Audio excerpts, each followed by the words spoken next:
గ్రామంలో ఉన్నటువంటి సమస్యల పరిష్కారానికి ఒక వేదిక దొరుకుతుంది. తప్పకుండా భవిష్యత్తులో గ్రామం అన్ని గ్రామాలకు ఆదర్శంగా ఉండే విధంగా ఇప్పుడు రోడ్డు చూసినాం. నేను ఇప్పుడే రాగానే కలెక్టర్ గారు చెప్పినాం, రోడ్డును కూడా ప్రజలకు ఉపయోగపడే విధంగా తొందరగా టెండర్ అయిపోయి ఉంది. దాన్ని తొందరగా పూర్తి చేసే విధంగా చర్యలు తీసుకుంటాం. అదేవిధంగా ఈరోజు మీ గ్రామ వివోలకు స్టీల్ బ్యాంకులు ఇస్తూ ఉన్నాం. ఈ గ్రామంలో భవిష్యత్తులో ఏ కార్యక్రమం శుభ కార్యక్రమం జరిగినా ఏది జరిగినా ప్లాస్టిక్ వాడకుండా ఆ మహిళా సంఘాల దగ్గర స్టీల్కి సంబంధించినటువంటి వస్తువులనే వాడి మీ ఆరోగ్యాలను కాపాడుకోండి. ఎందుకంటే ఇలా మహిళలు చాలామంది అందరూ కూడా మహిళలే కాకుండా క్యాన్సర్ పరంగా ఇతర అనారోగ్యాలకు కారణమవుతున్నటువంటి ప్లాస్టిక్ను విస్తారాకులను కానీ ఇతరత్ర వాడద్దని హుస్నాబాద్ నియోజకవర్గంలోని అన్ని హోటళ్లలో స్టీల్ గ్లాసులు ఇచ్చినాం.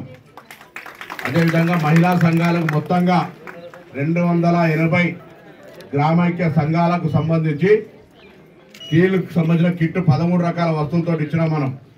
అవన్నీ కూడా హుస్నాబాద్ నియోజకవర్గ మహిళలు ఎక్కడ కూడా అనారోగ్యానికి గురి కాకుండా కాలుష్యం బారిన పడకుండా పర్యావరణాన్ని రక్షించేటువంటి 2-3 ఉద్దేశాలతోటి ఈ కార్యక్రమాన్ని ఆ రోజు గవర్నర్ గారితో ప్రారంభోత్సవం చేసుకున్నాం. దయచేసి గ్రామంలో కొంత విరివిగా చెట్లు నాటండి. మొక్కలు నాటడం ద్వారా కానీ లేకపోతే మనకు ఉండబడేటువంటి కొంత వ్యవస్థను బాగు చేసుకోవడానికి గ్రామస్తులందరూ ఐక్యంగా ఇప్పటికే ఈ భవనానికి స్థలం ఇచ్చినటువంటి అతను కూడా సన్మానం చేసినాను. వారికి ధన్యవాదాలు చుక్కారావు గారికి. అదేవిధంగా తప్పకుండా కొన్ని మంచి కార్యక్రమాలు చేస్తే ఎప్పుడు కూడా అందరూ జ్ఞాపకం ఉంచుకుంటారు. కాబట్టి మరొకసారి నేను మీ అందరికీ కూడా గ్రామానికి సంబంధించిన ఏమైనా సమస్యలు, రోడ్లు, ఇతరత్ర త్రాగునీటి సమస్యలకు సంబంధించిన తప్పకుండా పరిష్కారం చేస్తారనే మాట మనం చేస్తూ మంత్రి గారితో రోజు మాట్లాడుతూ ఉన్నాం. వాస్తవంగా ఇది రాష్ట్ర ప్రభుత్వం తయారీ కాదు, కేంద్రంలో తయారు కావాలి. కేంద్రంలో వివిధ కారణాల వల్ల ఏవైనా మన రాష్ట్రానికి కొంత ఎరువుల పరంగా ఇబ్బంది కలిగింది. నేను కూడా చాలా బాధ, ఎందుకంటే రైతులు ఎరువుల కొరకు లైన్లు నిల్చుకునేటువంటి పరిస్థితి రావద్దు. అది మనకు కేంద్రం సరఫరా సరిగా చేయకపోవడం వల్ల వచ్చింది. దానికి నేను అనేక సందర్భాల లోపల అధికారులందరితో మాట్లాడుతాను. మిగతా వాటికి అంటే కొంత మెరుగైనా ఇక్కడ కూడా ప్రజలు ఎరువు కోసం నిలబడడం అనేటువంటిది నాకు మంచిగా అనిపించలేదు.